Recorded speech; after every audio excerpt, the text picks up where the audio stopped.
Olá e bem-vindo a mais um episódio de Índia e a Esquerda Global. Se você é novo no programa, por favor, aperte o botão de inscrever-se. Considere também tornar-se um membro do YouTube, um apoiador no Patreon ou doar uma pequena quantia usando o link na caixa de descrição. Mas o mínimo que você pode fazer é assistir ao nosso programa, curtir, compartilhar e comentar. Sem mais delongas, deixe-me dar as boas-vindas ao nosso convidado de hoje, Juan Gonzalez. Juan é co-apresentador do Democracy Now! Ele é um jornalista investigativo premiado, uma figura pioneira no movimento de mídia latina nos Estados Unidos e um membro fundador dos Young Lords, uma organização revolucionária porto-riquenha que desafiou o racismo, a pobreza e o imperialismo dos Estados Unidos nas décadas de 1960 e 1970. Poverty and US imperialism in the 1960s and the 1970s. He is also an author. His most famous Ele também é autor. Seus livros mais famosos são Harvest of Empire, A History of Latinos in America e News for All the People. Juan, bem-vindo à Índia e à Global Left. Oh, é um prazer estar aqui com você. Há tanto para discutir. Quero me concentrar principalmente no que está acontecendo com a política dos Estados Unidos com a nova administração. E pensei que uma boa maneira de começar é discutir os direitos dos imigrantes, dado que a administração Trump começou fazendo um espetáculo dos imigrantes, deportando-os em aeronaves militares por todo o mundo, criando a impressão de que é uma questão de segurança nacional.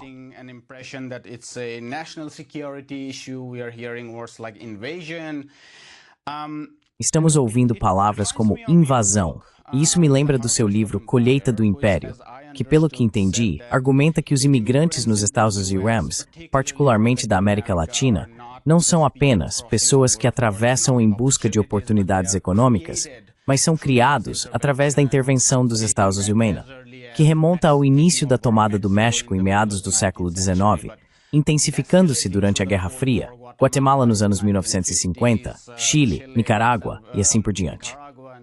Minha pergunta para você é: quão grande é o retrocesso do que estamos vendo agora no momento?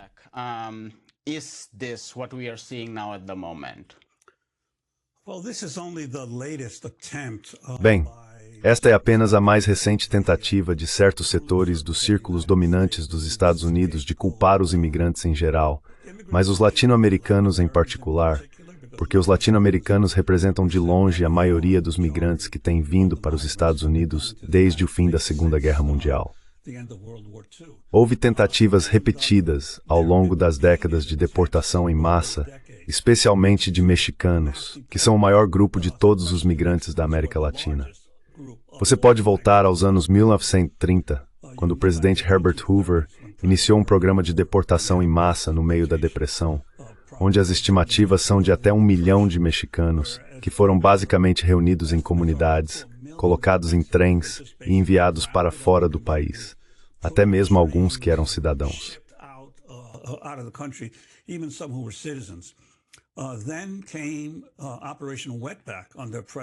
Depois veio a Operação Wetback sob o presidente Eisenhower nos anos 1950, a mesma coisa.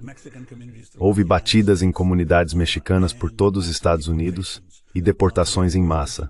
Houve as deportações que ocorreram nos anos de Clinton e depois Bush e Obama, onde mais de 3 milhões de pessoas, muitas delas supostamente condenadas por crimes graves, de acordo com novas leis federais que foram aprovadas por Bill Clinton, ou sancionadas por Bill Clinton, mas que na verdade eram culpadas de infrações menores, como dirigir sob efeito de álcool e outras infrações menores. No entanto, mais de 3 milhões de pessoas foram reunidas nos Estados Unidos e enviadas para fora do país durante este período.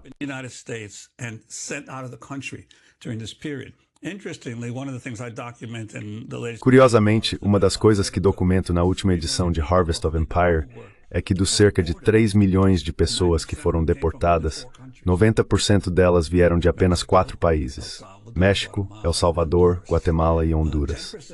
Os 10% restantes vieram do resto do mundo. Portanto, era claramente um programa voltado para remover migrantes latino-americanos dos Estados Unidos. Houve as batidas nos locais de trabalho durante os anos Bush, quando fábricas eram cercadas, imigrantes eram deportados.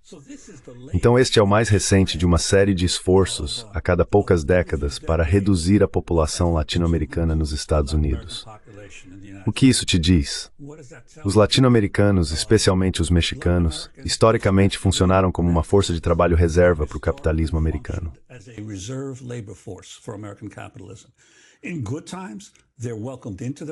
Em tempos bons, eles são bem-vindos ao país como mão de obra de baixo custo. Em tempos ruins, são expulsos do país. Assim, eles servem essencialmente como uma força de reserva para o capitalismo em seus tempos de boom. E o que estamos vendo agora é apenas o exemplo mais recente disso. Mas o que tento deixar claro é que os Estados Unidos não são o único país que está enfrentando um problema de migração. Na verdade, todos os países industriais avançados do Ocidente têm lidado com questões de migração há décadas.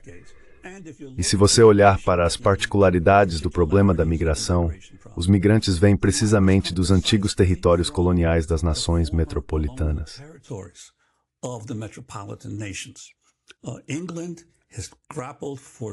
A Inglaterra tem lidado por décadas com como manejar o influxo de paquistaneses, indianos e jamaicanos.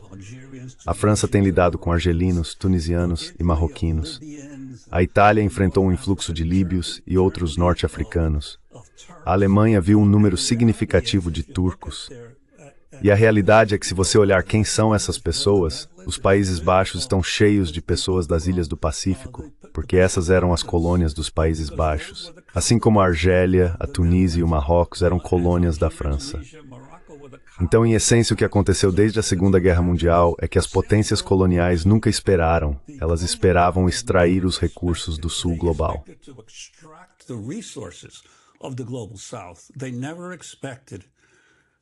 Eles nunca esperaram que o povo do Sul global viesse. Agora, o que mudou as coisas? E isso, eu acho, é o que muitas vezes é ignorado. A Segunda Guerra Mundial mudou as coisas. Todas as potências coloniais, para derrotar o nazismo, recrutaram milhões de seus súditos coloniais para seus exércitos. Os britânicos não poderiam ter vencido a guerra contra o nazismo se não fosse pelos indianos, paquistaneses e birmaneses que eles alistaram em seu exército. O mesmo aconteceu com os franceses recrutando argelinos e tunisianos, e com os Estados Unidos recrutando mexicanos e porto-riquenhos. Além disso, o trabalho não combatente. Não são apenas aqueles que lutaram, mas aqueles que forneceram o suprimento e a logística para esses esforços militares.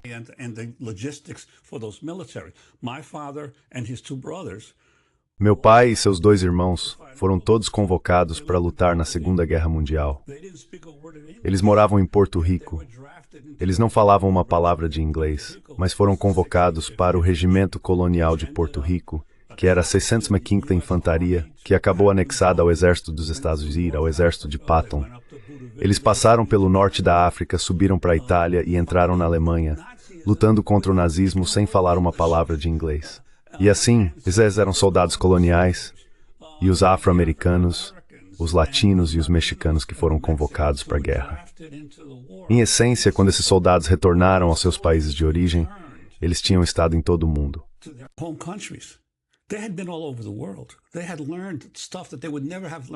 Eles aprenderam coisas que nunca teriam aprendido se tivessem ficado em seus próprios países. E eles voltaram com um senso de seus direitos e um senso de, bem, lutamos contra o nazismo, lutamos contra o racismo, por que não lidamos com questões em nossos próprios países? Então você pode traçar o desenvolvimento, o ponto alto do movimento anticolonial, aos veteranos que retornaram da Segunda Guerra Mundial. Medgar Evers foi um veterano da Segunda Guerra Mundial. Henry B. Gonzalez, que foi um dos líderes da comunidade mexicano-americana, foi um veterano da Segunda Guerra Mundial. Ed Roybal, o primeiro congressista latino em Los Angeles, desde que os Estados Unidos assumiram a Califórnia, foi um veterano da Segunda Guerra Mundial.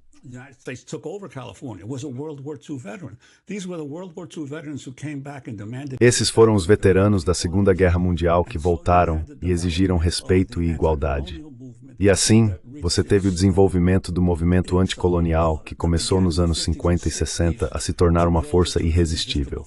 No entanto, as potências coloniais já haviam estabelecido rotas de transporte, comércio e comunicação.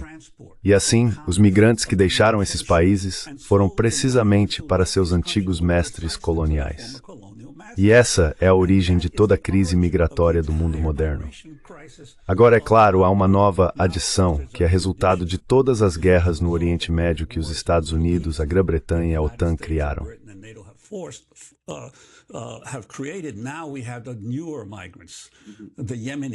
Agora temos os novos migrantes.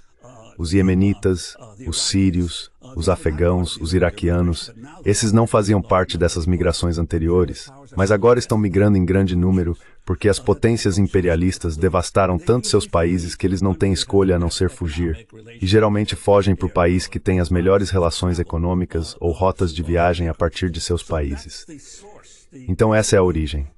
Basicamente, toda a crise migratória do mundo industrial avançado é um resultado direto do sistema colonial que eles estabeleceram nos séculos anteriores e das lacunas de riqueza e desigualdade que mantêm até hoje.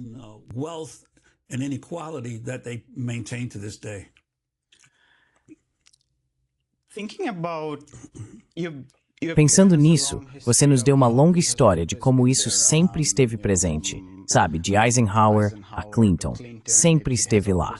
Eu ainda estava pensando se o uso de cláusulas como o ato de aliança inimiga, o uso constante de segurança nacional. Você acha que isso é algo novo ou sempre esteve presente também?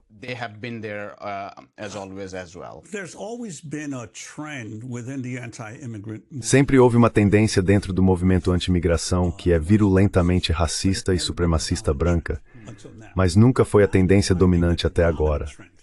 Agora você está descobrindo que a tendência dominante no movimento anti-imigração é de superioridade racial. É que as hordas incivilizadas do sul global estão ameaçando o futuro da civilização ocidental. Esses são os Bannons, e esses são os Stephen Millers, e eles são, na verdade, agora os que estão disseminando a narrativa reinante. Mas é sempre uma parte supremacista branca do movimento anti-imigração, mas nunca foi a dominante. Of the anti-immigrant movement, but it's never been the dominant one. Now we're seeing, because we're now entering really a phase of... Agora estamos vendo, porque estamos entrando em uma fase de fascismo nos Estados Unidos, a supremacia branca como um pilar do novo movimento anti-imigrante. Estamos vendo isso em todos os partidos políticos na Europa, seja na França, Inglaterra, Holanda ou até mesmo nos países escandinavos. Cada vez mais, e claro, na Itália e em outros países, a perspectiva supremacista branca dentro do movimento anti-imigrante está se tornando dominante. E isso, portanto, cria um herströmning dos migrantes em todos esses países.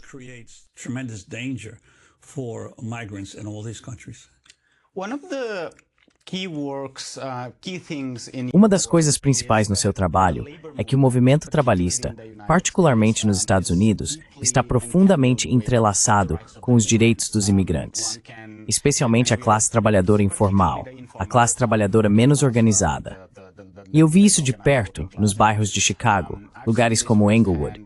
Você vai lá, predominantemente afro-americano e latino, muitos dos quais nem falariam inglês, como você disse, não os afro-americanos, mas a população latina. Temos ouvido falar sobre o ressurgimento de um tipo de movimento trabalhista nos Estados Unidos há algum tempo. A organização do Starbucks, trabalhadores da Amazon e assim por diante, incluindo o movimento sindical organizado nos Trabalhadores Automotivos Unidos. Minha pergunta é, qual o impacto dessa criminalização, ilegalização e deslegitimação dos trabalhadores imigrantes no movimento trabalhista?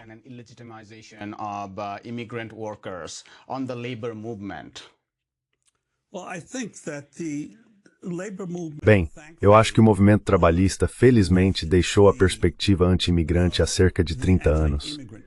Porque ao longo das décadas de 1950, 1960 e até mesmo nos anos 1970, todas as organizações trabalhistas organizadas eram contra qualquer direito para trabalhadores indocumentados.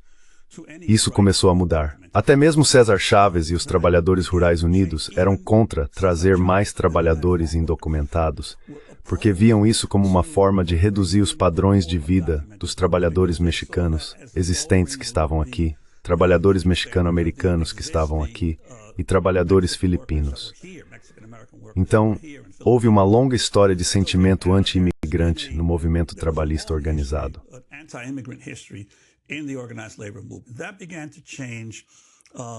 Isso começou a mudar nos anos 80 e 90, quando uma geração mais progressista de líderes sindicais assumiu o poder, a geração que cresceu nos anos 60 e 70.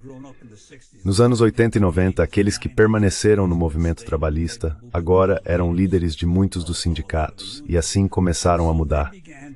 Isso aconteceu especialmente com o Sindicato Internacional dos Empregados de Serviços, CEIU. Aconteceu com o Sindicato dos Trabalhadores de Hotéis e Restaurantes. Alguns dos sindicatos que tinham um grande número de imigrantes começaram a forçar o restante do movimento sindical a mudar sua posição. Por exemplo, os ofícios da construção costumavam ser fortemente anti-imigrantes, até que as partes menos qualificadas do setor de construção se tornaram amplamente imigrantes, como os trabalhadores, e saem do Setor Nacional dos Trabalhadores da América do Norte.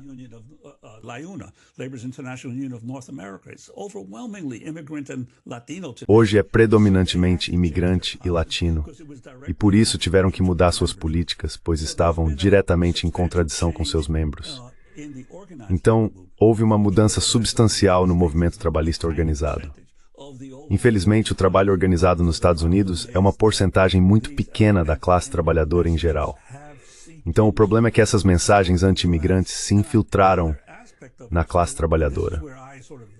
E o outro aspecto disso, e é aqui que eu meio que me separo ou discordo de muitos dos meus colegas analistas de esquerda, é que acredito que há uma aristocracia trabalhista muito maior nos Estados Unidos do que qualquer um na esquerda reconhece.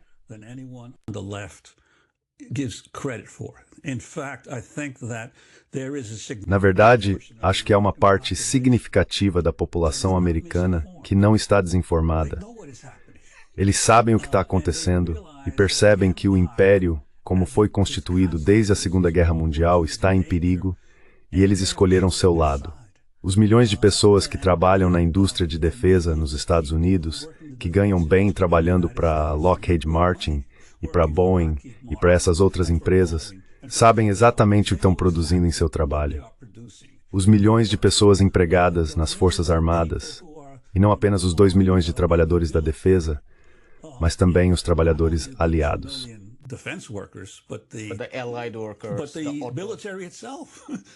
Mas o próprio exército e as pessoas que estão, porque lembre-se, o exército dos Estados Unidos hoje não é o exército dos Estados Unidos durante a Guerra do Vietnã. Naquela época, o exército dos Estados Unidos era um exército de recrutamento. As pessoas eram convocadas, quisessem ou não, e estavam lá por um curto período. O exército dos Estados Unidos hoje é um exército profissional. São pessoas de carreira que decidiram que querem ter uma carreira militar. E assim, sua atitude em relação ao império é muito diferente em artistas que foram por recrutados para lutar em tal essa. From those soldiers who were drafted to fight in Vietnam. And so I believe that when you look at the military, E assim acredito que quando você olha para os militares, a polícia, os agentes penitenciários, trabalhadores da defesa, começa a ver todos que trabalham na aplicação da lei, uma parte bastante substancial da população, em milhões, que realmente defende o status atual dos Estados Unidos e quer mantê-lo.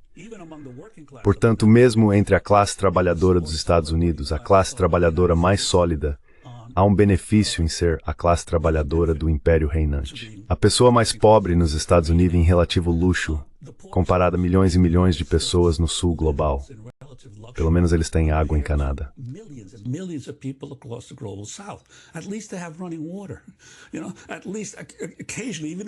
Você sabe, pelo menos ocasionalmente, mesmo quando estão desabrigados, eles encontram um lugar para eles onde tem aquecimento.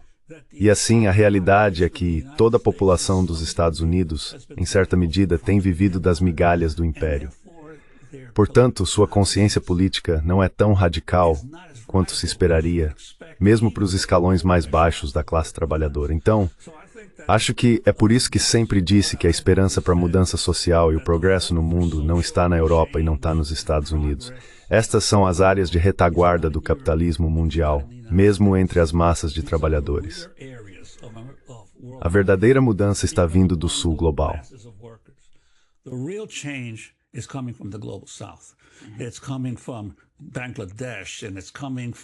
Está vindo de Bangladesh, Sri Lanka, Congo, Vietnã e China.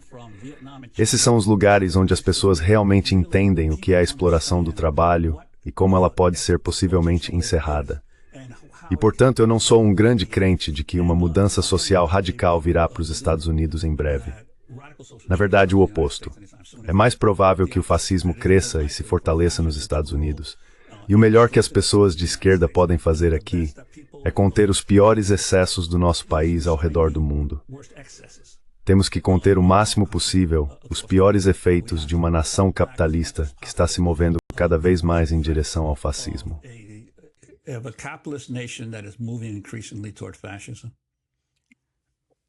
É também de fatores estados. Forward 4.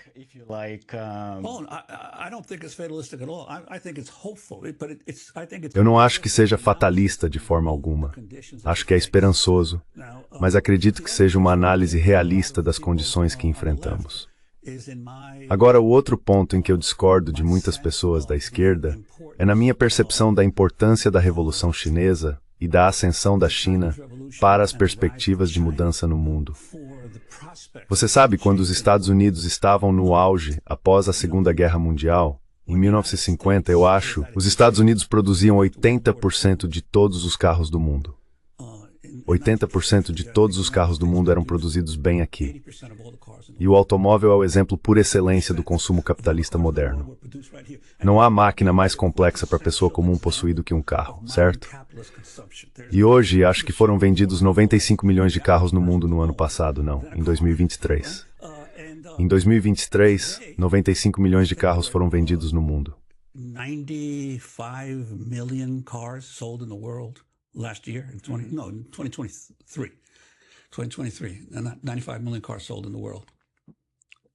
The United States produced about 10% of the cars. Os Estados Unidos produziram cerca de 10% dos carros do mundo. A China produziu 30% dos carros do mundo. A China é de longe o maior produtor de automóveis do mundo hoje. Na verdade, produziu mais carros do que os Estados Unidos, Coreia do Sul, Japão e Índia juntos. Portanto, é o principal fabricante da maquinaria mais complexa no consumo moderno. Mas essa não é a única área, porque além de seu domínio em automóveis, quando você olha para carros elétricos, a China é seen as a produtor de carros elétricos. Esse é o futuro dos automóveis. The main producer of electric cars. That's the future of automobiles. So the reality is that the productive capacity. Então, a realidade é que a capacidade produtiva da China aumentou exponencialmente nos últimos 20 anos. E você sabe, eu compilei alguns números porque você sabe, os esquerdistas sempre falam sobre a importância do proletariado, certo? Agora, há muitas pessoas que poderiam ser incluídas no proletariado. Há debates sobre quem está no proletariado e quem não está. Mas todos concordariam que os trabalhadores da manufatura são o coração do proletariado. Você pode incluir trabalhadores da construção e de serviços públicos, mas os trabalhadores da manufatura são o coração do proletariado.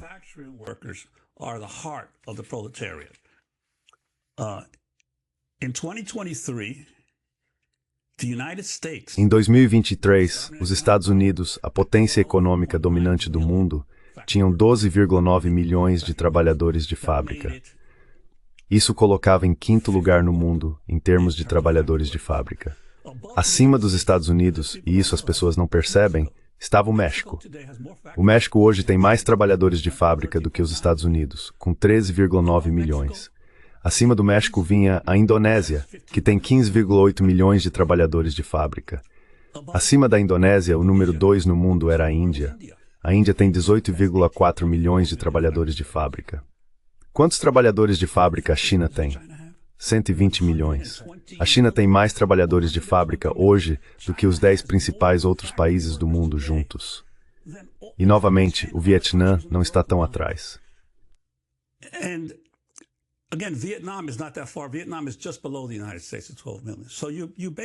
O Vietnã está logo abaixo dos Estados Unidos, com 12 milhões. Então, basicamente, hoje no mundo há 400 milhões de trabalhadores de fábrica. 132 milhões deles, ou 33%, estão na China ou no Vietnã. O que isso significa? Isso significa que 1/3 do proletariado mundial vive hoje sob economias socialistas. São economias de mercado socialistas, mas são economias socialistas. Portanto, a realidade é que já houve uma enorme transformação do capitalismo, de modo que o coração central do proletariado industrial no mundo hoje está no leste asiático.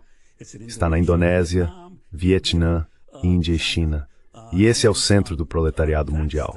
Portanto, toda a organização, para mim, se você é marxista, toda a organização mais importante está onde está o proletariado mundial.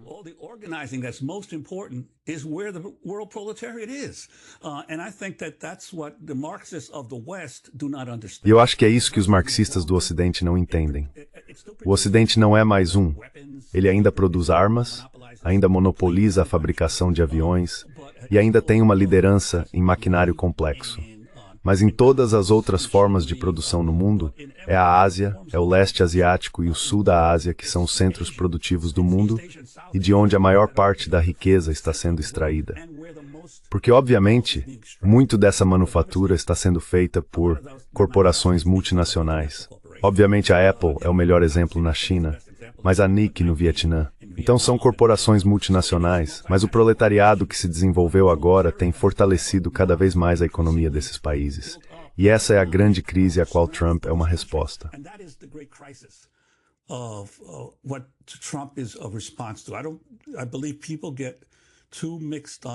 Acredito que as pessoas se confundem ao vê-lo como um indivíduo descontrolado, sem entender que ele, acho que é Samir Amin, mas muitos outros, John Bellamy Foster e muitos outros, disseram que o fascismo é uma estratégia alternativa de gestão do capitalismo.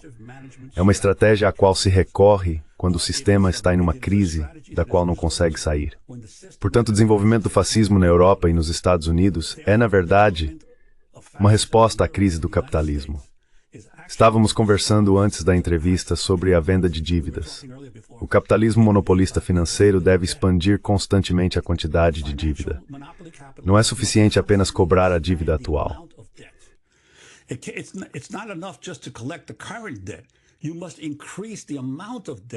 Você deve aumentar a quantidade de dívida para poder recuperar dinheiro e manter sua pequena montanha-russa de dinheiro funcionando.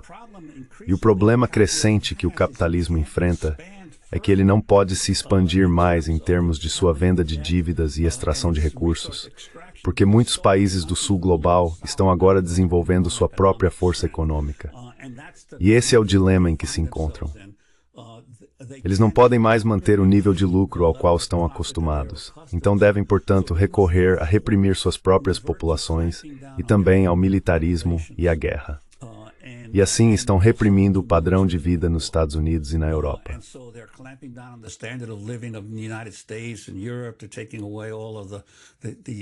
Eles estão retirando todas as políticas de bem-estar social-democratas, porque essas políticas de bem-estar foram adotadas após a Segunda Guerra Mundial como um meio de prevenir a disseminação do comunismo pelo mundo. Então, a Europa disse às suas classes trabalhadoras que tinham muitos grandes partidos socialistas e comunistas. Ok, vamos dar isso a vocês, vamos dar grandes pensões e vamos dar, até mesmo na Alemanha, representação sindical em todos os conselhos das nossas empresas e vamos dar essas coisas contanto que possamos manter o capitalismo. Os Estados Unidos adotaram uma forma menos generosa, como acho que Samir Amin chama de keynesianismo militar, na medida em que não apenas forneceu algum bem-estar social à sua classe trabalhadora, mas também assumiu o papel de defesa militar do capitalismo em todo o mundo.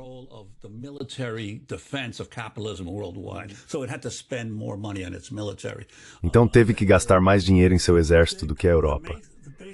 Mas a questão básica era um contrato social com as classes trabalhadoras da Europa e dos Estados Unidos.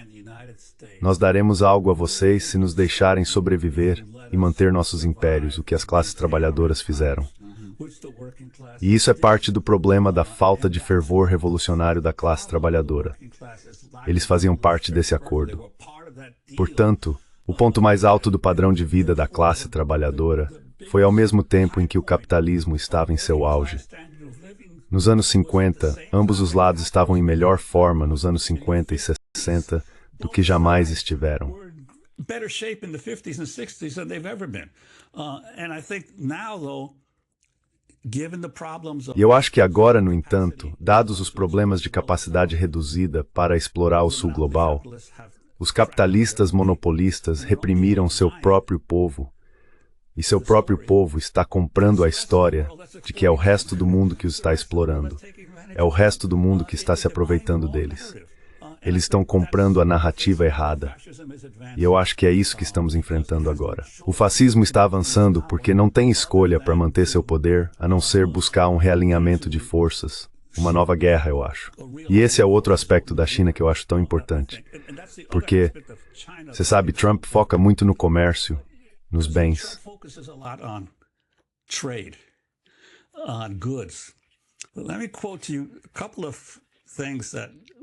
Deixe-me citar algumas coisas que realmente me impressionaram em minha pesquisa sobre o que está acontecendo. Esta é uma citação da Organização Mundial da Propriedade Intelectual. Em 2024, em Genebra, eles fizeram um relatório chamado Relatório de Panorama de Patentes, Inteligência Artificial Generativa. Eles dizem, e cito, entre 2014 e 2023, a China foi responsável por mais de 38 mil invenções de IA generativa, o que é 6 vezes mais do que os Estados Unidos, que ficaram em segundo lugar, com 6.300. Desde 2017, a China publicou mais patentes neste campo do que todos os outros países juntos. Não estamos falando sobre enviar brinquedos para os Estados Unidos, não estamos falando sobre carros, estamos falando sobre patentes de IA generativa. A China está muito à frente do resto do mundo em patentes de IA generativa.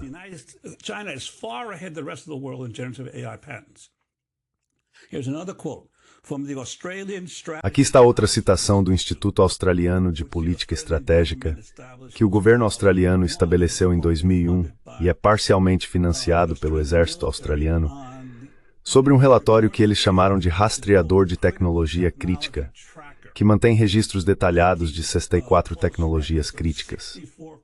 O relatório mais recente deles, em agosto de 2024, fornece uma avaliação de 21 anos sobre quais países lideram no desenvolvimento de tecnologias críticas. E eles disseram, e cito, esses novos resultados revelam uma mudança impressionante na liderança em pesquisa nas últimas 2 décadas em direção a grandes economias no Indo-Pacífico, lideradas pelos ganhos excepcionais da China. Os Estados Unidos lideraram em 60 das 64 tecnologias entre 2003 e 2007.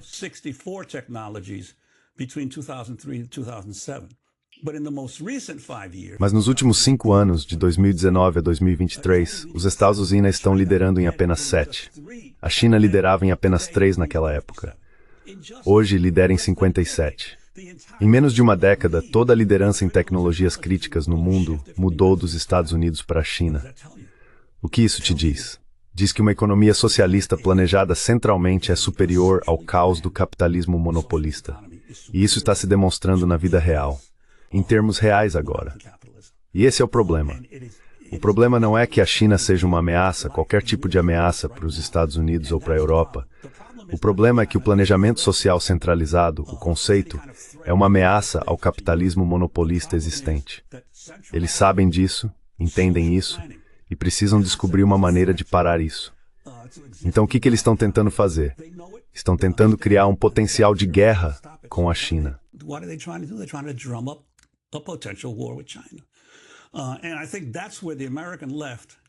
E eu acho que é aí que a esquerda americana precisa ser clara. Não é apenas uma questão de combater o fascismo. É uma questão de impedir a próxima guerra imperial, que será uma guerra contra a China. E eu acho que você pode ter críticas à China. Você pode ter críticas ao Vietnã. Certamente poderíamos ter críticas aos Estados Unidos. Mas você tem que ser realista. Quem está ameaçando quem no mundo hoje? Quantas bases militares os Estados Unidos têm ao redor do mundo? Quantas a China tem ao redor do mundo? Quantos países os Estados Unidos invadiram diretamente nos últimos 34 anos?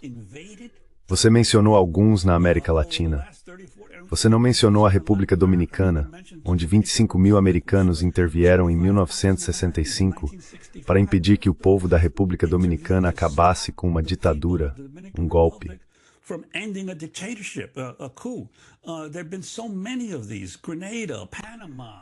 Houve tantos casos como esses. Granada, Panamá, você sabe, Líbia. A Líbia é um estado completamente falido hoje.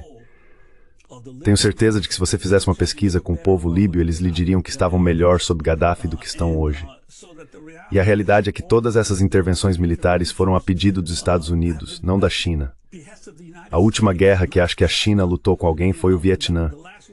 Então eu acho, quem é o militarista, quem é o expansionista? Estas são as coisas que precisamos deixar claras, independentemente de qualquer crítica que você possa ter internamente sobre qualquer país ou governo.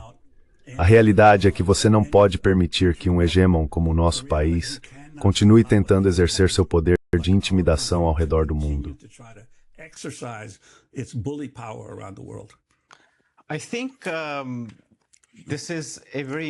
Acho que este é um ponto muito importante.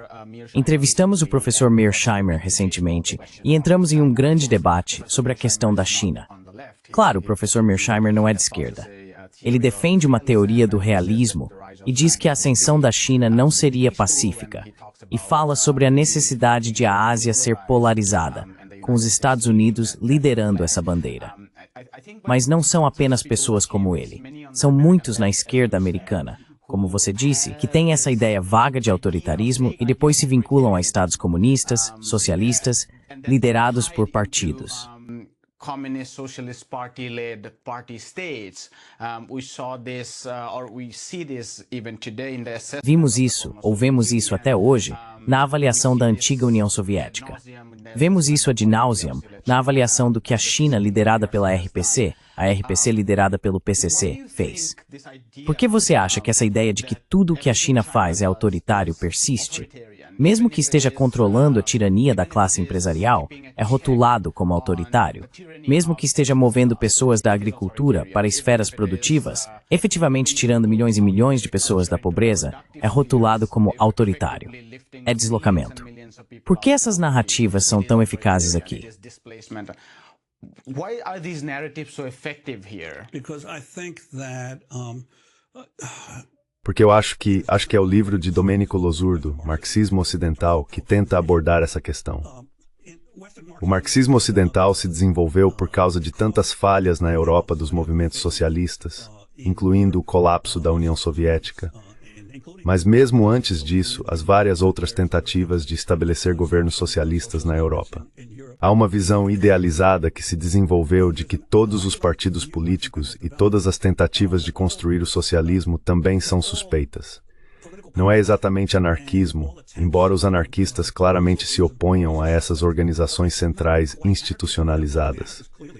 Mas é quase um senso de que o verdadeiro critério de sucesso de uma sociedade é o grau de liberdade individual que ela permite. E isso se encaixa perfeitamente com o capitalismo, essa liberdade individual de pessoas privilegiadas. That individual liberty of very privileged people. A liberdade individual sobre o bem de toda a sociedade. E também a desconfiança de qualquer um que afirme tentar falar, organizar ou trabalhar pelo bem comum. Acho que esse é o erro ideológico em que as pessoas caem. Há também essa suspeita de que todos os governos são corruptos. Sim, Mao Zedong reconheceu, com seus esforços claramente cheios de erros para lançar a Revolução Cultural, que mesmo sob o socialismo haverá tentativas de pessoas de oprimir outras. Por quê? Porque as crenças do capitalismo estão enraizadas nas pessoas ao longo de gerações. Elas não desaparecem automaticamente. Então sempre haverá pessoas que tentarão usar o poder. Portanto, o que ele tentou fazer com a Revolução Cultural foi encontrar um mecanismo para continuar a ter revolução mesmo sob o socialismo. Eles foram a um extremo.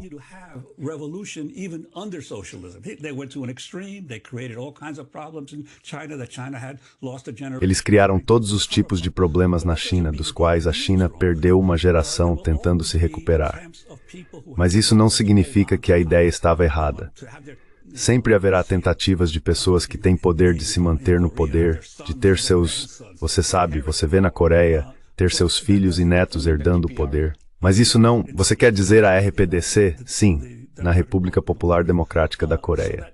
Portanto, acho que a questão não é se isso acontece, mas quais mecanismos você utiliza para minimizar esses perigos. Não para dizer, ok, não. A organização centralizada de uma sociedade não é boa, porque tudo o que isso permite é que os capitalistas sempre descubram como dividir as pessoas sob a bandeira da liberdade individual.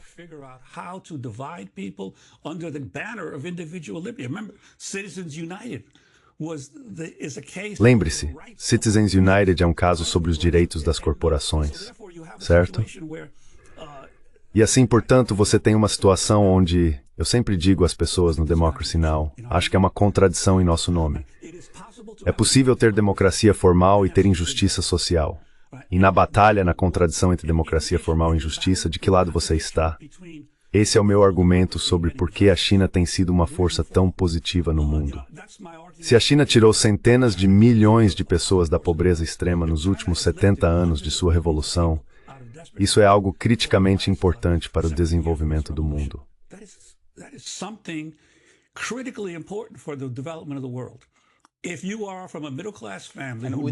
Se você vem de uma família de classe média e sem guerras imperiais,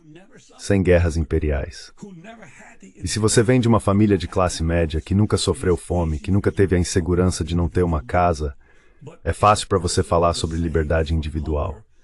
Mas para a pessoa que foi salva da fome e da miséria, a questão do seu direito individual de falar em um comício é realmente secundária ao fato de que estão vivendo uma vida melhor. Então, você não pode equiparar a liberdade individual com justiça social. E se os dois entrarem em conflito, eu sempre preferiria ficar do lado da justiça social em vez da liberdade individual.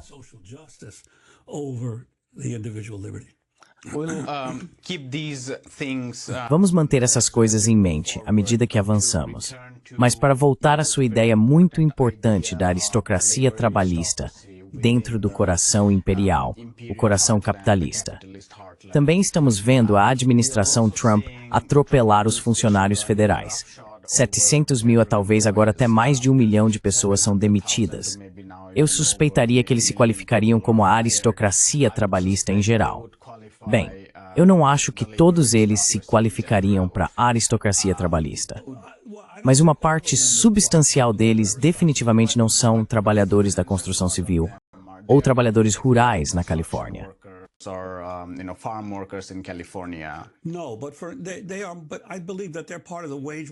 Não, mas acredito que eles fazem parte da classe trabalhadora assalariada, que não é realmente a classe trabalhadora industrial. Porque, por exemplo, se você trabalha para... Existem várias agências que são essencialmente agências reguladoras. A Agência de Proteção Ambiental, o Conselho Nacional de Relações Trabalhistas. Estas são agências cujo trabalho é, e surgiram precisamente no rescaldo da Segunda Guerra Mundial, como um método do capitalismo de se autorregular, colocando o governo como mediador entre as lutas de classes para possibilitar que todos vivam juntos. Portanto, essas agências reguladoras desempenharam um papel muito importante. So these regulatory agencies have played a very important role. The OSHA, the Occupational Safety and Health Administration. A OSHA, a Administração de Segurança e Saúde Ocupacional, garante que os trabalhadores nos locais de trabalho estejam trabalhando em condições seguras. O NIOSH, o Instituto Nacional de Segurança e Saúde Ocupacional, e todas essas agências são agências reguladoras que desempenham um papel importante em garantir que as massas de pessoas nos Estados Unidos, ou, por exemplo, o Bureau de Proteção Financeira do Consumidor, estejam protegidas. Todas essas são agências reguladoras para controlar os piores excessos do capitalismo. Portanto, eu não consideraria os trabalhadores nessas agências como parte de uma aristocracia trabalhista, porque eles não estão se beneficiando diretamente do império.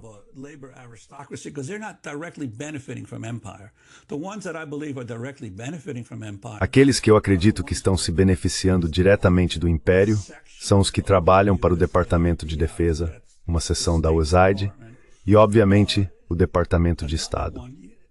Outro dos maiores empregadores do governo federal é a Administração de Veteranos.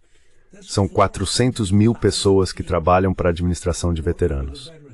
Qual é o trabalho deles?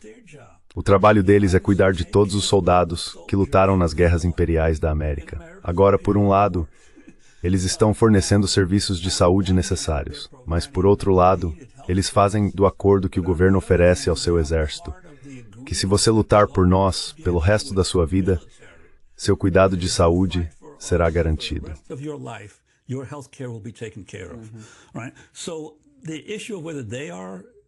Então, a questão de saber se eles fazem parte da aristocracia trabalhista, eu acho que muito disso, definir classes, é realmente mais uma arte do que uma ciência.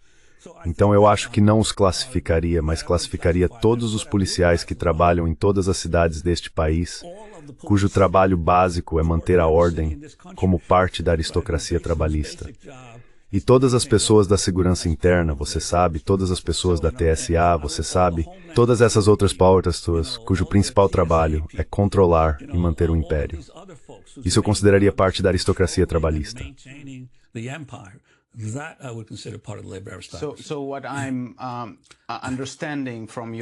Então, o que estou entendendo da sua classificação não são necessariamente seus níveis de salário ou seu status social, mas como você participa na solidificação do império.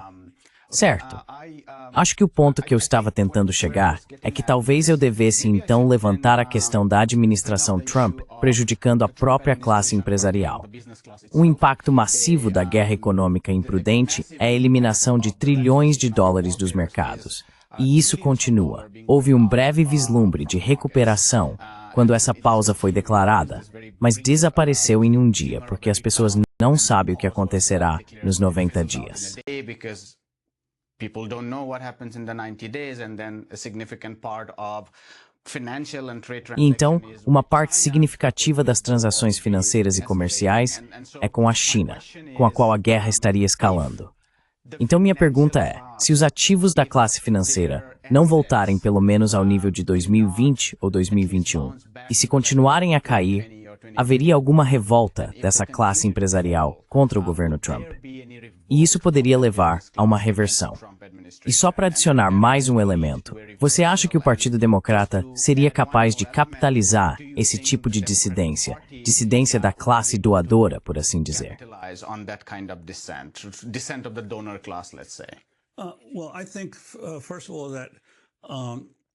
Bem, eu acho, antes de tudo, que sim, há uma enorme agitação em setores da classe trabalhadora americana agora.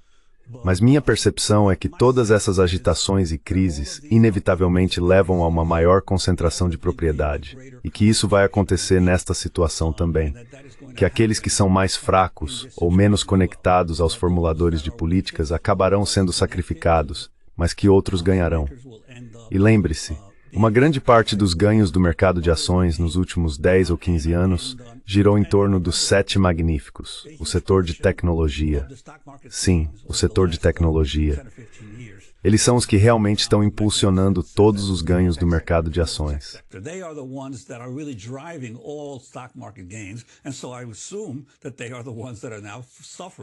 E então eu presumiria que são eles que agora estão sofrendo as perdas, seja a Apple ou o Google. Estes são os que estão sofrendo as maiores perdas. Mas, mais cedo ou mais tarde, a reestruturação deixará aqueles que têm as melhores conexões ou a melhor capacidade de eliminar outros setores que possam fingir competir com eles. E eles crescerão mais, porque a tendência geral do capitalismo é sempre que os fortes devoram os fracos. Então eu acho que isso vai continuar. E como esse capitalismo monopolista global tem se tornado cada vez mais financiarizado, a verdadeira questão está que mexe com os bancos, com as finanças.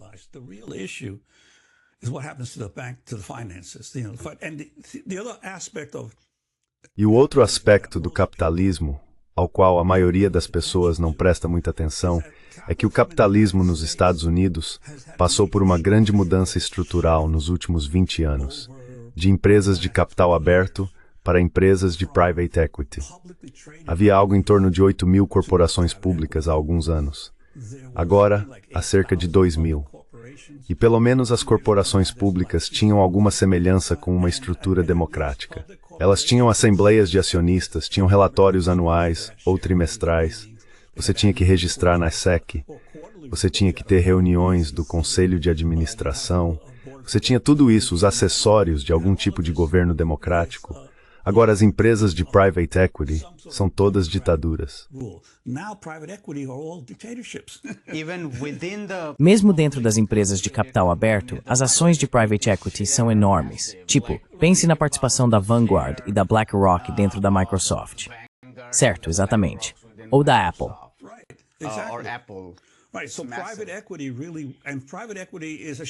Certo. Então o private equity realmente é um mundo de banco sombra. Sabe, basicamente eles não são regulamentados da mesma forma que essas outras empresas são. Então você está vendo dentro do capitalismo o mesmo movimento em direção ao controle fascista que está vendo nas superpotências políticas em geral. Então eu acho, e Trump é amigo de todas essas pessoas. Sabe, não foi a BlackRock que concordou em comprar os 2 pontos de transporte do Panamá dos chineses? Então as pessoas de private equity gostam do modelo Trump. The private equity people like the Trump model. They like the fact that one person that Eles gostam do fato de que uma pessoa ordena o que tem que acontecer e todos seguem as instruções. Em empresas de capital aberto, você tem que se preocupar com quantas ações esse acionista possui, esse bloco na minha empresa e tudo isso. Você não precisa se preocupar com isso. Ou o que a SEC vai dizer sobre minhas próximas negociações ou com quem vou me fundir. Não, com private equity é tudo uma questão de controle direto. Então, acho que o próprio capitalismo está gradualmente se tornando mais fascista em suas operações. E isso se encaixa perfeitamente com o modelo de governança de Trump. Mas eu acho que as maiores vão acabar engolindo as menores na reestruturação.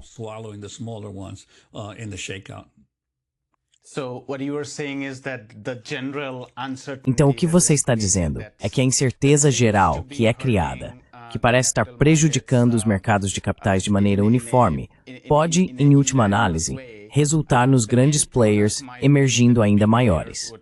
Sim, mesmo que temporariamente Larry Fink possa estar muito preocupado com, você sabe, bilhões e trilhões de capital sendo eliminados, o resultado final seria que ele sairia mais forte.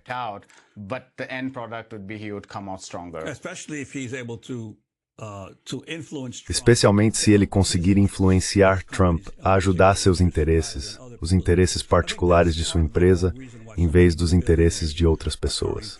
Acho que essa é parte da razão pela qual tantos desses bilionários estão buscando o favor de Trump. Eles pensam, bem, ele gosta de acordos. Posso fazer um acordo para minha empresa ou meu setor que me salvará. E acho que é assim que eles operam. É uma espécie de capitalismo oligárquico de compadrio que está funcionando. Mas acho que o importante a entender é que eles têm que seguir esse caminho por causa da crise que estão enfrentando internacionalmente. E você sabe, porque a questão das tarifas é que a China enfrentou as tarifas sob Trump pela primeira vez e adotou uma política para reduzir sua exposição aos Estados Unidos. To reduce its exposure to the United States. So the amount of trade that China is Então, a quantidade de comércio, os bens que a China está enviando para os Estados Unidos, não aumentou dramaticamente. O percentual caiu drasticamente porque a China percebeu que estava vulnerável, então começou a se mover. Essa é a vantagem de uma economia planejada, que você pode fazer movimentos muito mais rapidamente quando enfrenta uma ameaça. E eu acho que os Estados Unidos vão continuar, e também o que a China fez foi continuar permitindo que empresas se mudassem para outros países. É por isso que você sabe, o México provavelmente está em melhor situação econômica do que esteve em décadas. Está em melhor situação econômica, e o número de mexicanos indocumentados nos Estados Unidos caiu drasticamente nos últimos anos. Por que isso? Bem, porque AMLO entrou, e ele aumentou os salários mínimos, permitiu que os sindicatos se organizassem, deu mais direitos aos trabalhadores.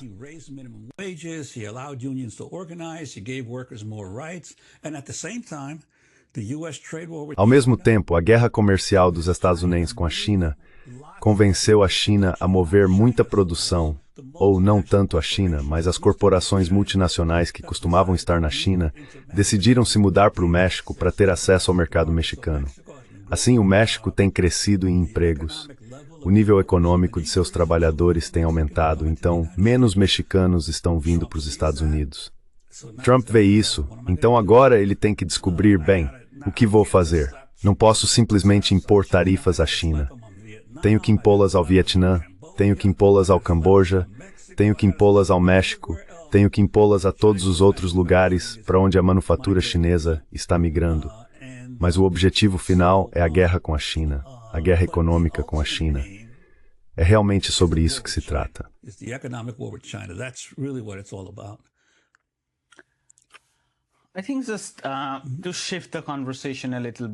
Acho que apenas para mudar um pouco a conversa para outro aspecto importante do Império, seria a política externa dos Estados Unidos no Oriente Médio em particular. E estamos vendo, é claro, uma permissão para a limpeza étnica em Gaza, uma tremenda violência de colonos e violência militar israelense na Cisjordânia, na área de refugiados e no Oriente Médio. Os tambores da Ásia Ocidental estão caindo no Mar Vermelho, e não sabemos para onde irão as negociações com o Irã, se os Marco Rubios e os falcões dentro da administração Trump, incluindo Netanyahu, tiverem influência sobre ele. Como você vê a política externa dos Estados Unidos no Oriente Médio, dado que dentro da mídia tradicional havia tanto barulho uma vez sobre a mudança para a Ásia, o que efetivamente aumentava a guerra com a China? Mas a ilusão era que os Estados Unidos estavam desviando seu olhar imperial do Oriente Médio. Como você vê a política externa dos Estados no Oriente?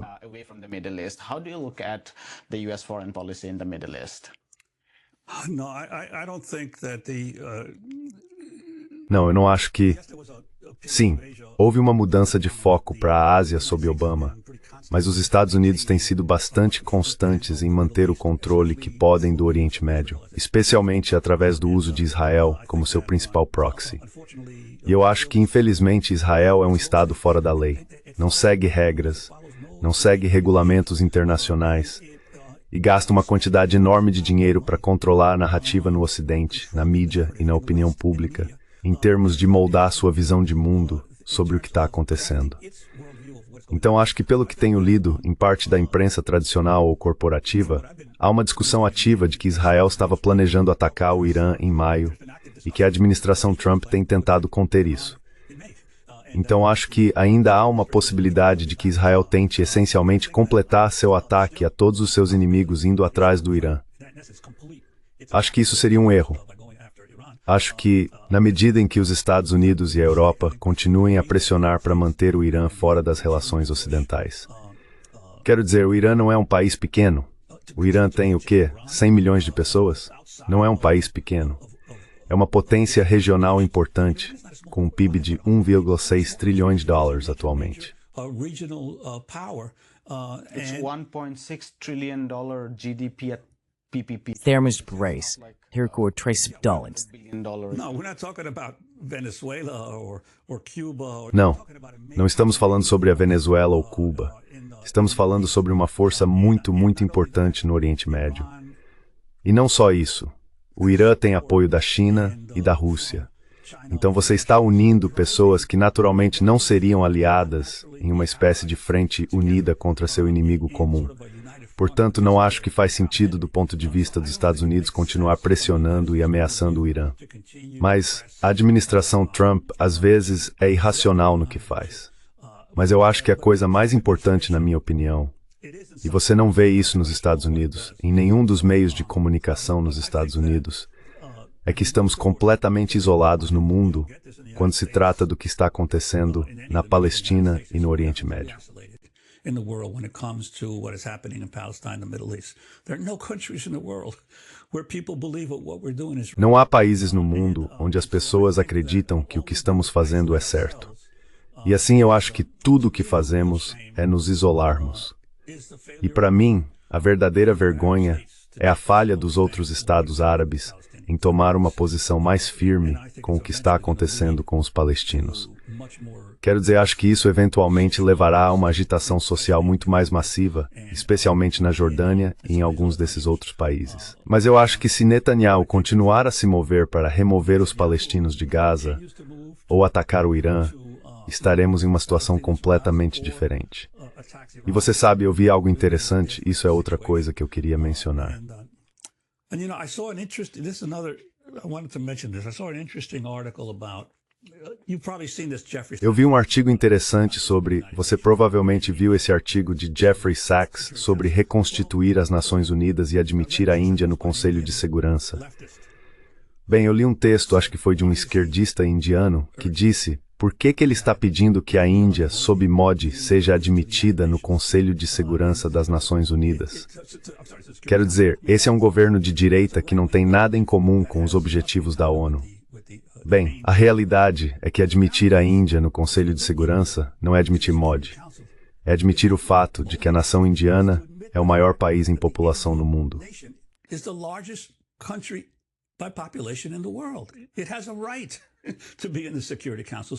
Tem o direito de estar no Conselho de Segurança, certamente mais do que a Grã-Bretanha ou a França. Portanto, independentemente de quem está governando o país, a realidade é que isso é um reconhecimento pelo resto do mundo de que a Índia é uma força a ser considerada no futuro e merece ser membro do Conselho de Segurança, independentemente de qual seja o governo político do país na época. É simplesmente a coisa certa a fazer. Mas, novamente, este é um exemplo de como, às vezes, nós da esquerda tentamos insistir que nossa visão de mundo é a mais apropriada em um determinado momento.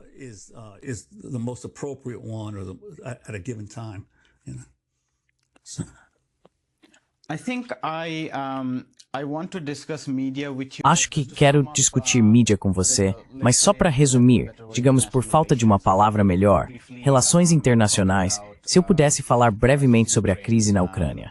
Esta foi a nossa leitura. Diga-me se você concorda ou não, e compartilhe tanto sua opinião pessoal sobre como você vê isso, quanto a plataforma Democracy Now!, que todos nós admiramos tanto. Houve definitivamente um debate entre Matt Duss e Jeffrey Sachs, com o Democracy Now! Representando os dois lados. Claro, para simplificar, um lado é que a crise foi impulsionada principalmente pela expansão da OTAN. E se quisermos parar essa crise, é principalmente revertendo a OTAN. Isso é representado por Jeffrey Sachs. E muitos de nós seguimos essa linha.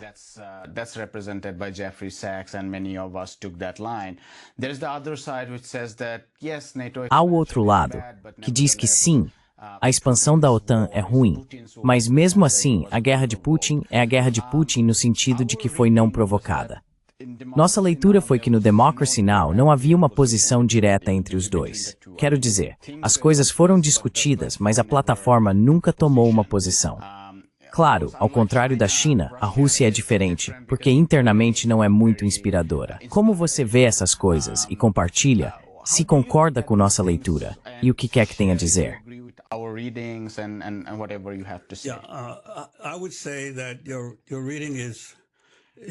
Eu diria que sua leitura é precisa. Sabe, a realidade é que houve muito debate dentro do Democracy Now! Sobre a guerra na Ucrânia. De qualquer forma, não houve consenso dentro do Democracy Now! Sobre essa questão. Na verdade, houve, eu diria, um debate animado sobre o assunto. Eu sou uma das pessoas que acreditou fortemente desde o início que essa foi uma guerra que resultou da expansão da OTAN. Para mim, se você olhar para o desenvolvimento histórico da OTAN e sua constante expansão para o leste, não há dúvida de que houve muitas vezes ao longo do caminho em que a Rússia continuou dizendo: você não pode continuar fazendo isso.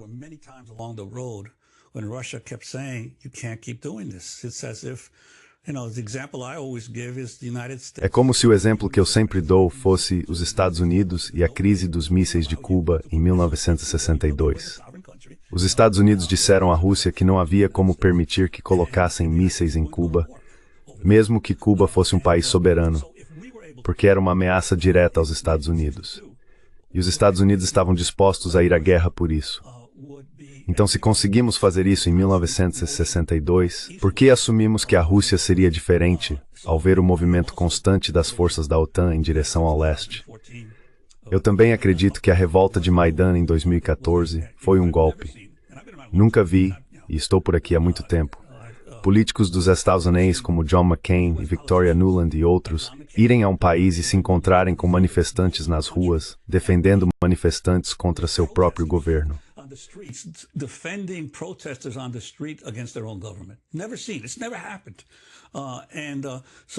Nunca visto. Isso nunca aconteceu. E assim ficou claro que os Estados Unidos apoiaram aquela revolta, Está claro que foi um golpe e que a guerra na Ucrânia começou em 2014 e 2015.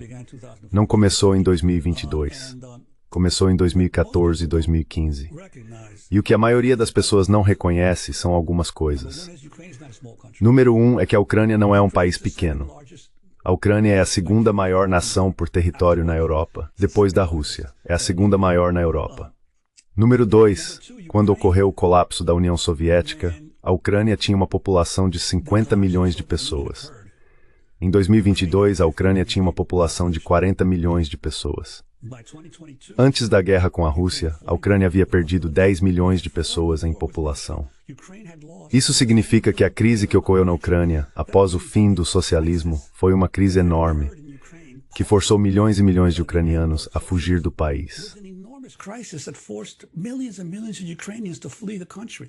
That had nothing to do with Russia. That had to do with the pillaging of. Isso não tinha nada a ver com a Rússia. Tinha a ver com o saque da Ucrânia, que ocorreu sob o capitalismo e a privatização. A Ucrânia era o coração industrial da Rússia, da antiga União Soviética. Então era um grande jogador econômico que foi dizimado antes de Putin enviar tropas para a Ucrânia. A Ucrânia tem sido um alvo dos Estados Unidos realmente por décadas.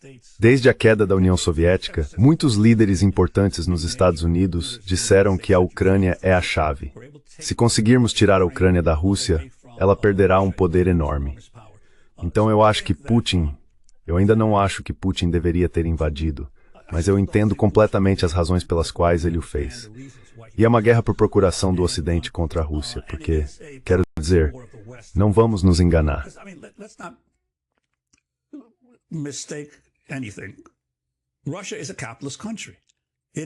A Rússia é um país capitalista.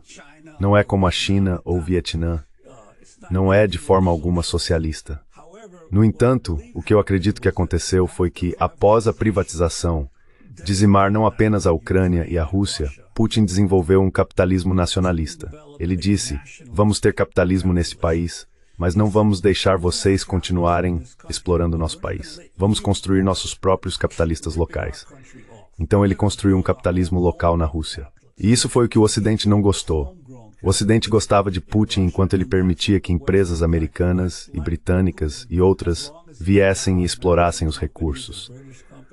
Uma vez que Putin disse, não, vocês foram longe demais, vocês tomaram muita da nossa riqueza.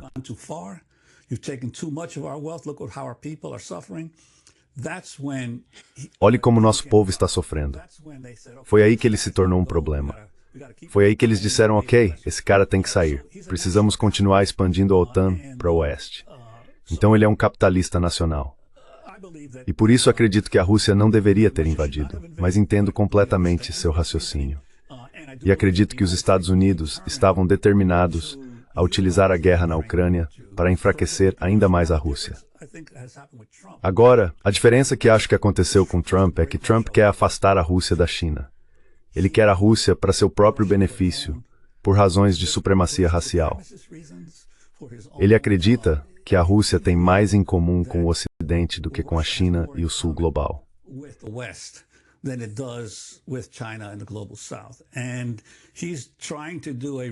E ele está tentando fazer um Nixon ao contrário. Você sabe, Nixon tentou afastar a China da Rússia e agora ele está tentando afastar a Rússia da China. E ele pode ter sucesso. Eu não acho. Porque acho que Putin entende que Trump é uma figura temporária. Você não sabe o que vai acontecer. Essa é a incerteza do capitalismo.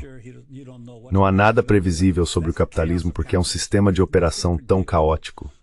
Você nunca sabe o que o próximo presidente ou a próxima administração que entrar vai fazer. Então você tem que ter uma visão de longo prazo, que é o que eu acho que os chineses fizeram por anos. Eles tiveram uma visão de longo prazo das relações entre essas grandes potências.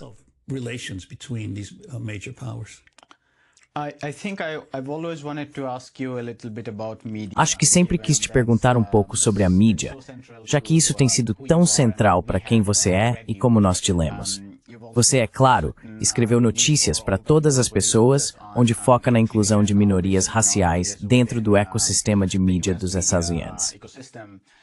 Mas acho que o que quero te perguntar particularmente aqui é: quais são seus pensamentos sobre o que a internet fez com a mídia como um todo? E aí vemos a mídia corporativa de um lado e do outro lado, a mídia progressista não corporativa. Mas não é apenas mídia progressista, então não é apenas o Democracy Now! But it's not just progressive media, so it's not just Democracy Now! It's also the Daily Wire and so on and so forth. Também há o The Daily Wire e assim por diante. E então há toda uma gama do que você chama de mídia social, podcasters do YouTube, analistas, que não têm os recursos para coletar dados, que não têm repórteres, mas mesmo assim fornecem análises importantes. E cada vez mais, não temos nenhuma pesquisa, mas mais e mais pessoas estão recorrendo a esses meios. Muitos de nossos assinantes dizem: acabei de cancelar o The New York Times após 20 anos de assinatura para assinar o seu. Quero dizer, encontramos esse tipo de pessoa. Então, qual é a sua avaliação geral de onde a mídia está na era da internet?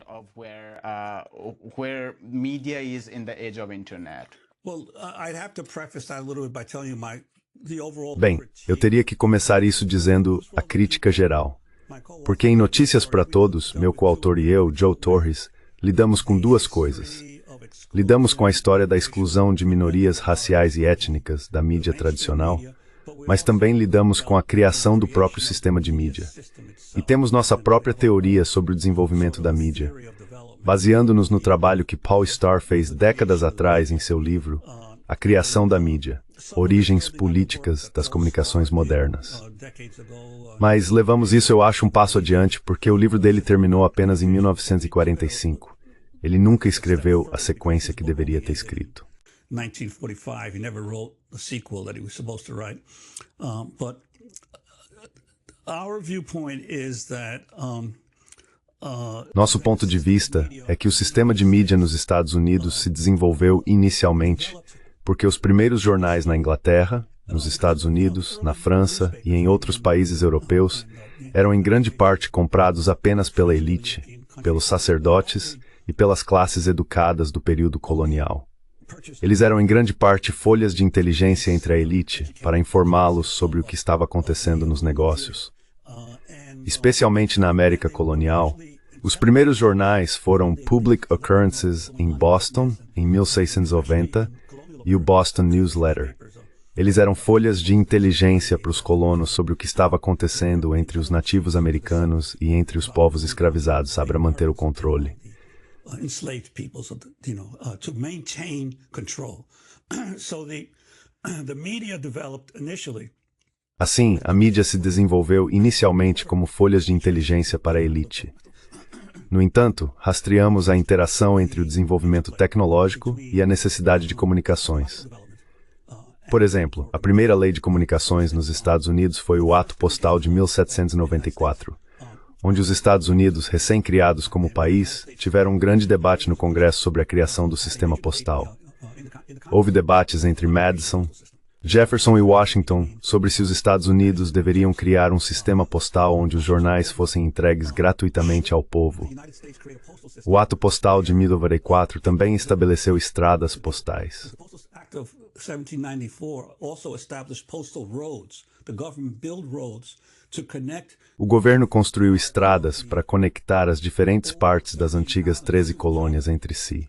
A única maneira de as pessoas entenderem o que estava acontecendo era através dos jornais. Se você estivesse na Virgínia, em Boston ou em Connecticut, como saberia o que estava acontecendo?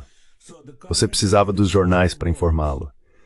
Então o governo criou estradas postais, e o primeiro grande debate sobre comunicações na América foi se o governo deveria entregar jornais gratuitamente ou deveria entregá-los pelo custo da entrega real, certo?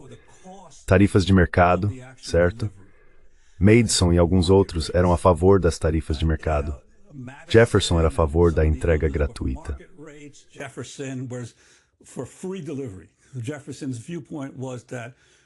O ponto de vista de Jefferson era que, para manter o país, um país recém-formado em distâncias tão grandes, o governo precisava garantir a máxima disseminação possível de informações entre seus cidadãos. Então isso foi um projeto de construção de nação.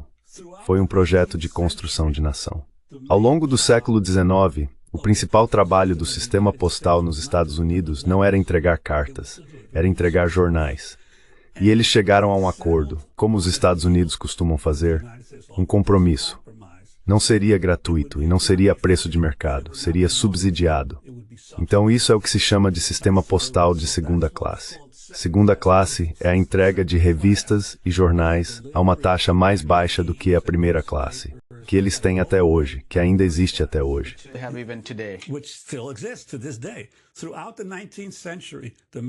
Ao longo do século XIX, o principal trabalho do sistema postal dos Estados Unidos era entregar jornais às pessoas.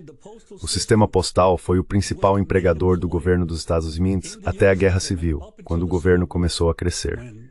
Portanto, pode-se argumentar que de 1794 a 1860, o principal trabalho do governo dos Estados Unidos era entregar jornais às pessoas.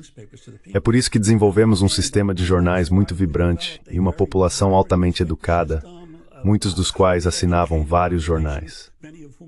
Além disso, o governo decretou que todo editor de jornal poderia receber qualquer outro jornal do país gratuitamente.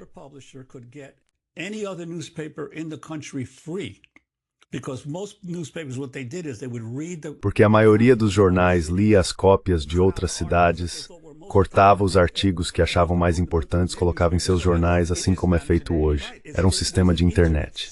Foi o primeiro sistema de internet onde basicamente o governo subsidiava a capacidade das pessoas de espalhar as notícias. Então essa foi a primeira fase do jornalismo americano.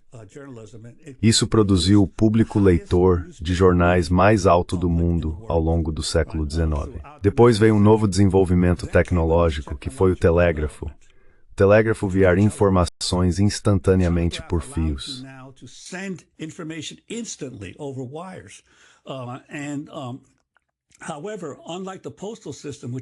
No entanto, ao contrário do sistema postal que foi desenvolvido pelo governo, o telégrafo foi especificamente permitido ser privado. Mesmo que Samuel Morse, o inventor do telégrafo, tenha instado o governo a comprar suas patentes e transformá-lo em um serviço público. O governo recusou isso. Havia um congresso mais conservador na época, e assim você teve o desenvolvimento de um sistema de telégrafo privatizado, que eventualmente levou a todas as pequenas empresas de telégrafo sendo compradas por uma, que era a Western Union. A Western Union se tornou o primeiro monopólio industrial dos Estados Unidos. Isso foi nos anos 1880, 1890? Não, logo após a Guerra Civil, em 1867, quando a Western Union assumiu o controle de todas as outras empresas.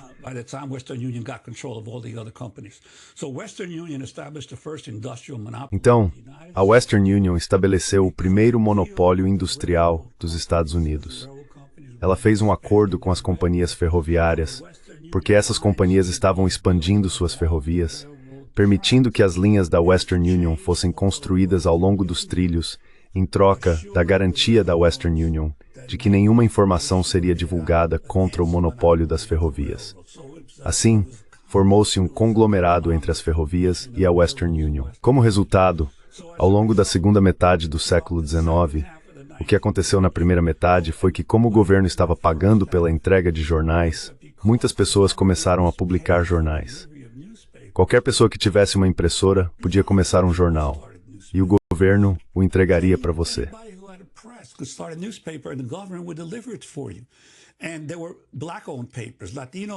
E havia jornais de propriedade de negros, jornais de propriedade de latinos, jornais de nativos americanos. Foi uma grande democracia que se desenvolveu. Mas então o que acontece é que a Western Union controla as linhas de transmissão e começa a cobrar preços muito altos por palavra para transmitir qualquer despacho. Como resultado, pouco a pouco apenas os grandes jornais conseguiam controlar suas informações. Eles estabeleceram monopólios com a AP em cada cidade, de modo que apenas 1 ou 2 jornais em cada cidade podiam receber os despachos da AP via Western Union. E assim surgiu um sistema de informação mais centralizado que se desenvolveu no final do século XIX. Passou de descentralizado no início do século XIX sob os jornais para centralizado sob o monopólio Western Union AP.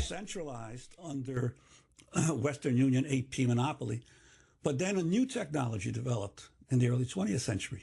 Mas então uma nova tecnologia foi desenvolvida no início do século XX, o rádio.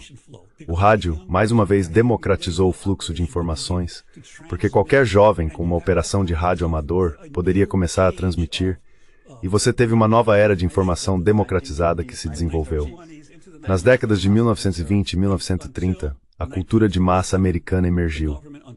Até 1927, o governo sob Herbert Hoover assumiu o controle a pedido de algumas grandes redes de rádio, CBS e NBC, e eles criaram o Federal Radio Communications Act de 1927, seguido pelo FCC Act de 1934, que centralizou o rádio sob o controle das redes. NBC, CBS e eventualmente ABC foram criadas basicamente para controlar o fluxo de informações. To basically control information flow. That continues through television. Isso continua através da televisão até os anos 1970 e 80, quando uma nova tecnologia se desenvolve, que é a cabo. A televisão a cabo entra em cena. Agora não era mais transmitida, agora era com linhas coaxiais. E novamente você tem um desenvolvimento florescente de mídia democratizada no cabo. E isso continua por um bom tempo até então. Clinton entra em 1996 com a Lei de Telecomunicações de 1996, que não apenas permite que todas as empresas de cabo centralizem o controle, de modo que a Comcast e algumas outras agora controlam todos os sistemas de cabo nos Estados Unidos, mas também estabelece a base para a privatização da internet em desenvolvimento, porque até aquele momento a internet estava sendo financiada pelo governo. A National Science Foundation era basicamente universidades se conectando umas com as outras.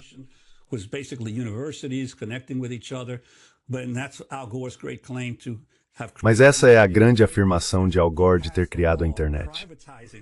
Ele não criou a internet. Ele aprovou uma lei que privatizou a infraestrutura da internet, e assim a internet se tornou uma operação privatizada.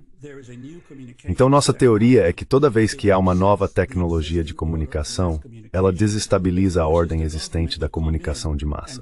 Isso força o governo a intervir e elaborar novas regras sobre como as pessoas em uma democracia industrial receberão suas notícias. Às vezes os cidadãos ganham, às vezes perdem.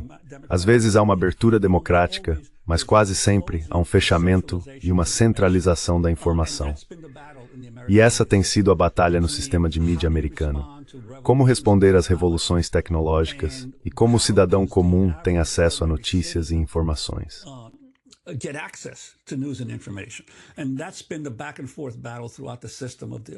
E essa tem sido a batalha de vai e vem ao longo do sistema da mídia dos Estados Unidos. Outro aspecto importante disso é que a mídia se tornou de massa na década de 1830. Antes da década de 1830, como eu disse, você tinha que comprar uma assinatura de um jornal com um ano de antecedência, e então o editor fazia que o correio entregasse a você toda semana ou algo assim. No entanto, uma vez que você tinha energia a vapor movendo as impressoras, agora podia produzir massas de jornais. E foi assim que você teve o desenvolvimento do que foi chamado de jornais de 1 centavo. Na Inglaterra, houve uma revolução na mesma época, a imprensa de 1 centavo. Nos Estados Unidos foi o New York Sun, o New York Tribune.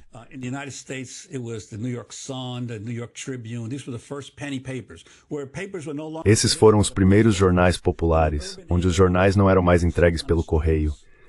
Nas áreas urbanas eram vendidos nas ruas por 1 ou 2 centavos para a classe trabalhadora. Por que isso aconteceu? Acredito que a mídia de massa nos Estados Unidos se desenvolveu precisamente na época em que os trabalhadores urbanos obtiveram o direito de votar. Entre 1828 e 1835, a maioria dos estados nos Estados Unidos removeu os requisitos de propriedade para votar. Assim agora as massas de artesãos e trabalhadores urbanos podiam votar. Em uma democracia, uma pessoa, um voto é uma coisa perigosa. Você nunca sabe no que as pessoas vão votar. Portanto, a mídia de massa se desenvolveu precisamente para poder controlar o que as massas pensam. Aqui é que o Walter Lippmann Dennis escrevem sobre a função da mídia. A função da mídia, certo? É importante ser capaz de controlar o que as pessoas pensam, porque o que elas pensam determina como vão votar. E basicamente essa tem sido a batalha. A batalha tem sido controlar a narrativa do que as massas pensam através da mídia de massa. Agora, o problema é que a mídia alternativa também cresceu lado a lado com a mídia comercial. Você tinha a imprensa dos trabalhadores na década de 1830. Você tinha os muckrakers da década de 1890 que publicavam principalmente em revistas. Você tinha a imprensa comunista e socialista das décadas de 1920 e 30. Você tinha a imprensa da nova esquerda das décadas de 60 e 70. E agora você tem toda a mídia alternativa, sabe? Intercept, Common Dreams, Alternet, Democracy Now, The Nation, todos esses outros. Eles fazem parte da imprensa alternativa, que sempre teve uma narrativa separada, contrária à narrativa comercial dominante. Counter to the dominant commercial narrative. But both streams of the media. Mas ambos os fluxos da mídia por 200 anos sistematicamente excluíram pessoas de cor. Muito poucos afro-americanos trabalharam na mídia até a década de 1960, não apenas na mídia, também na mídia alternativa. Muito poucos. No entanto, como resultado, os negros americanos desenvolveram seus próprios jornais. Os latinos tinham mais de 100 jornais em espanhol nos Estados Unidos antes da Guerra Civil. E jornais em chinês, jornais nativos americanos. Todos eles desenvolveram suas próprias imprensas separadas porque foram sistematicamente excluídos dos outros. Então houve 3 fluxos da imprensa americana: a mídia corporativa e comercial, a mídia alternativa e dissidente, ambas majoritariamente brancas, e então a imprensa por pessoas de cor.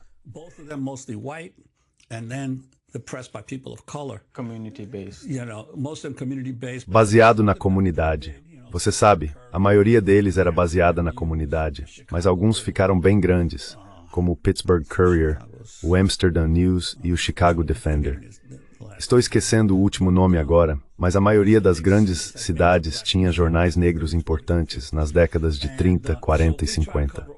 E assim tentamos cobrir tudo isso, tanto cada uma das imprensas como elas se desenvolveram, mas mais importante, como o sistema se desenvolveu. Porque eu acho que essa análise sistêmica é realmente a importante, que é uma batalha constante entre tecnologia, política governamental e grupos de cidadãos de diferentes classes lutando sobre quais serão as regras do novo sistema de informação, certo?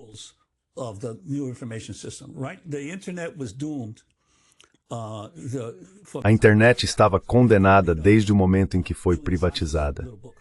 E se você lê o pequeno livro de Julian Assange, Fairpunks, Julian Assange há 15 anos, disse que a internet se transformou na maior plataforma, o maior perigo de controle humano já criado, porque ele reconheceu desde cedo que se tornaria uma ferramenta de vigilância, uma ferramenta de controle. E você pode ter todo tipo de pessoas produzindo coisas na internet. Mas a questão é, quem vai ler? Como você acumula um número suficiente de visualizações para fazer uma diferença qualitativa no sentimento público? As grandes empresas de mídia ainda controlam os canais. Todo mundo está empurrando coisas pelos canais, mas as grandes empresas de mídia controlam os canais.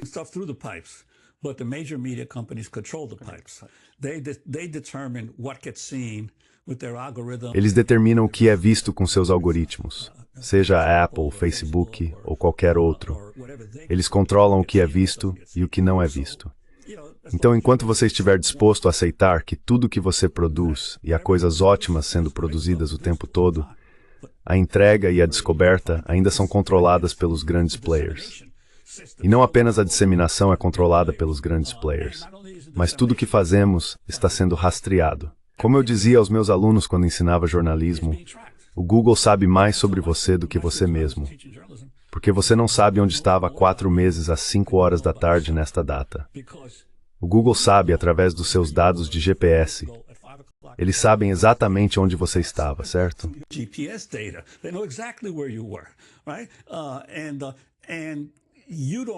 E você não se lembra de quantas vezes pegou um resfriado, mas o Google sabe, porque toda vez que você pega um resfriado ou tem um problema, você faz uma busca por um remédio, ou isso, ou aquilo.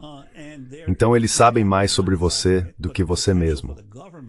E eles não estão apenas monetizando isso, mas o potencial para o governo poder então traçar seu perfil e saber exatamente o que você pensa pelos sites que você visita, pelas buscas que você faz. Eles sabem exatamente tudo. Que tipo de pessoa você é ou quais são suas crenças políticas, apenas pelas suas buscas. Então sim, é uma ferramenta de democratização, mas é uma ferramenta de controle total. E a prova é que sempre que há um grande levante, a internet cai. Todos os governos sabem como derrubar a internet imediatamente.